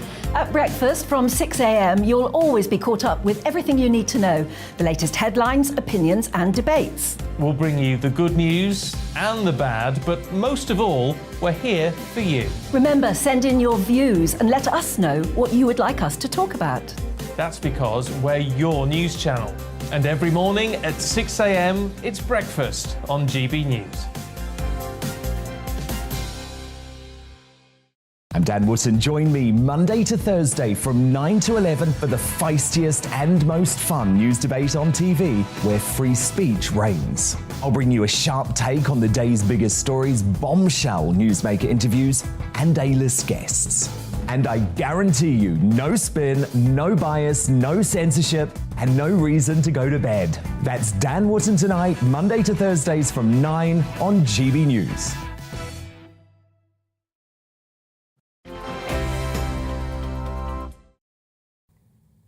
Welcome back to Neil Oliver Live. Rousey in the Orkney Islands has been dubbed the Egypt of the North on account of its numerous archaeological sites, and now the race is on to find out more about a Neolithic and Viking settlement there before it's swept into the sea. Our Scotland reporter David Donaldson has been finding out more. Racing against the tide to save this incredible piece of archaeology, the Now of Swandroe dates back to the early Iron Age and beyond, and a team from Bradford University are uncovering its secrets. Well, this is an Iron Age settlement. There may well be something older than that as well, but we certainly know that it goes back to at least 500 BC. And it goes right the way through till the late Iron Age, as it's called in Scotland, which is one of the dates we've got is 500 AD for those orange hearths you can see behind me. And then we do know that the Vikings were here as well, and that the Vikings occupied this site after that. We've got their finds and some of their activity. So it's a very, very long-lived settlement. The team have discovered a 5,000-year-old Neolithic tomb, Iron Age roundhouses, as well as Pictish and Viking buildings. The entrance to the settlement has dropped by 30 centimetres since 2019, meaning time is really of the essence to save this archaeological site. As the deposits under the site, under the walls, get washed away, the whole thing is tipping and sliding towards the sea. So there really is an urgency to it, to do what we can before it disappears completely. What we do know is that the parts that we've uncovered, we've been monitoring for the last few years, and it's not just that the stones themselves are starting to look more like the rest of the boulder beach rather than the nicely dressed walls that they were. So we know that there's that kind of change, and also that these deposits just get washed out tide after tide. You wouldn't notice it, but just little particles going away, and that means that, I couldn't tell you how long it's going to take. So the team are battling with the sea to find out as much about the now as possible, and during their dig they have made some incredible discoveries. Some really interesting things. You would think, standing here, that we're a long way from anywhere very much, but we have Roman finds, we've had Roman glass and so on, which suggests there's a lot of trading going on. From the later periods, we've had a coin from Northumbria. We've had a couple of Roman coins as well. So, you have to kind of turn your thinking around and realise that the sea there is also the highway for these peoples, that there's lots of trade, lots of movement around this area. We've got things like a lovely Iron Age, what's called a toggle bead, which looks a bit like a dumbbell. It's quite big, and we don't really know how they wore them. Some Roman brooches, iron brooches. A lot of material from this site so far. The site in Rousey will be covered up again with sandbags to try and protect it, but how much will remain when they return next year? Davy Donaldson, GB News. That's wonderful. As an archaeologist, I've visited Orkney more times than I can count, really, and most people go to mainland, and there's fantastic archaeology there, stones of Stennis, Ring of Brodgar and the rest. But Rousey is another island, and so it's been off the beaten track for most people, and I've visited a couple of times, but it's so much the Egypt of the North. It's Scotland's Valley of the Kings, and if you ever get the opportunity to go and see Orkney, see Rousey, it's a place like no other. It's not like Scotland, it's not like neighbouring Shetland, it's just Orkney.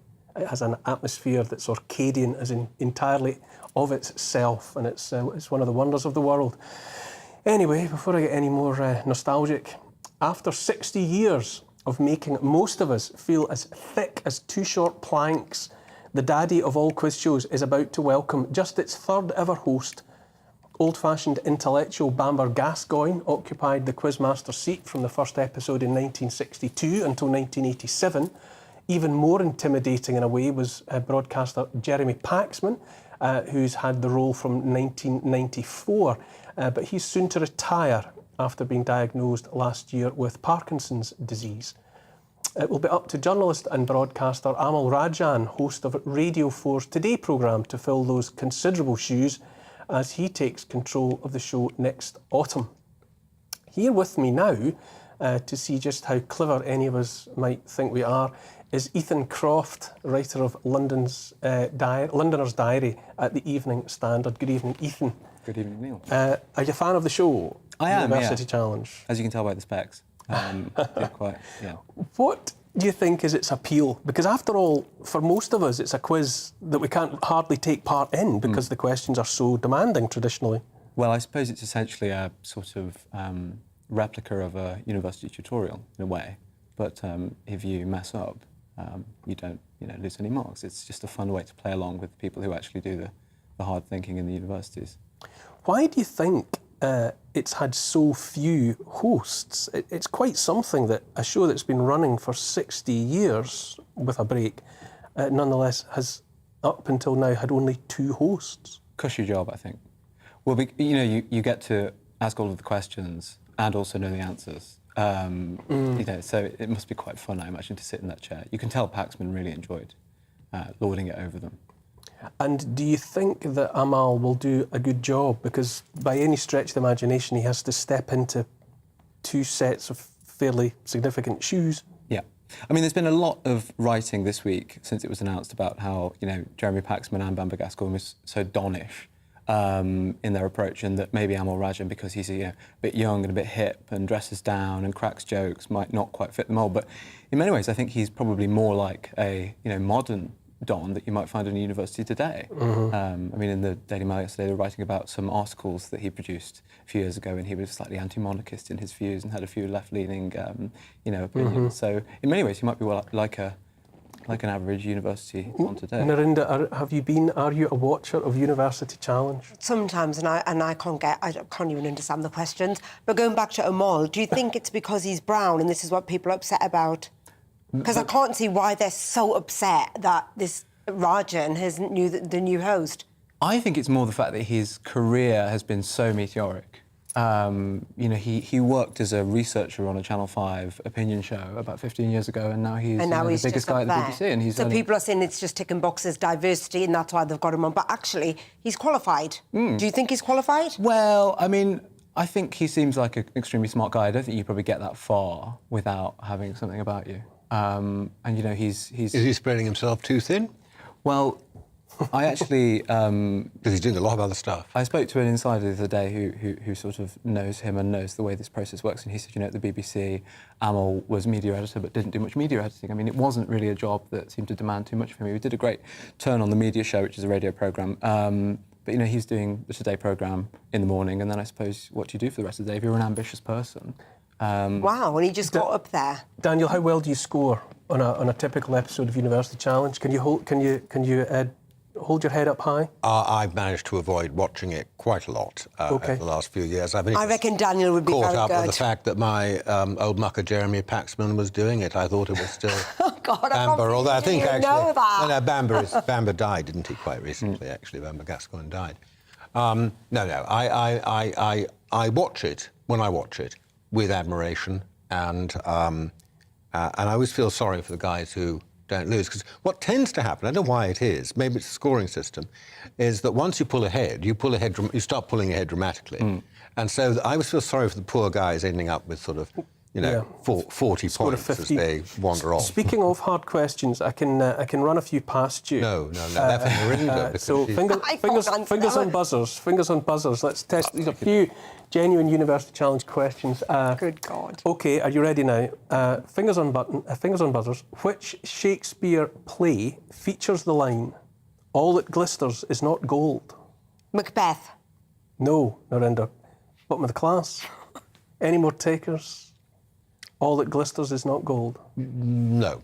I haven't got a clue. It's A Merchant of Venice. I was going to say that. I did that. Oh, of course you were. I saw that. I think he deserves the 10 points for actually saying so. What is the surname of the characters Livia, Carmela, Meadow and Tony in a television drama series devised by David Chase and set in New Jersey? Beep. Sopranos. Yes. Oh my God, I've got a University Challenge question right. Yes. Oh my God. Daniel's struggling here. I'm struggling to get any Which poet wrote these lines? "A thing of beauty is a joy forever. Its loveliness increases. It will never pass into nothingness." Yeats. Wordsworth? I'd have guessed Wordsworth. It's so yucky. I'll stick with Wordsworth. It's John Keats. It's John Keats. Hopeless. I think there's something so traditional about University Challenge. I think it feels like a survivor from another era, because it's never really changed in any meaningful sense. It hasn't changed at all. Well, with the Quizmasters notwithstanding. But my all-time favourite episode is actually when it featured in The Young Ones. Did you ever watch The Young Ones series? Yes, actually, I remember that. But I think it has survived through to the present day because it has never bothered to adapt or evolve. What do you think? I think that's possibly correct. Although, I mean, it sort of dealt with lots of issues in the past. In the 1960s, there was an episode where I think David Romanovich, who's a columnist now, responded Trotsky to every single question that was asked. Brilliant. And so I'm going to have to wind it up there. We're running out of time. That's all from me and Neil Oliver Live. My thanks as always to my panel. Ethan, thank you very much as well. I'll be back at 6 o'clock next Saturday. Next up, it's Ministry of Offence. And that's looking ahead to tomorrow's weather, and the UK will be dry for many parts, though there will be some scattered showers in places. Here are the details. There'll be a mixture of sunny spells and scattered showers across northern Scotland on Sunday morning, with a fresh southwesterly breeze. A dry start for much of Northern Ireland, with sunny spells, though often hazy. A few light showers are possible towards the north coast. Sunny spells and scattered showers from the word go across northern England on Sunday morning. Some of those showers could be on the heavy side. Showers will be frequent across North Wales and the Liverpool Bay area on Sunday morning, some of them on the heavy side at times. On the mild side though, with temperatures around 15 Celsius. Mostly dry this Sunday morning for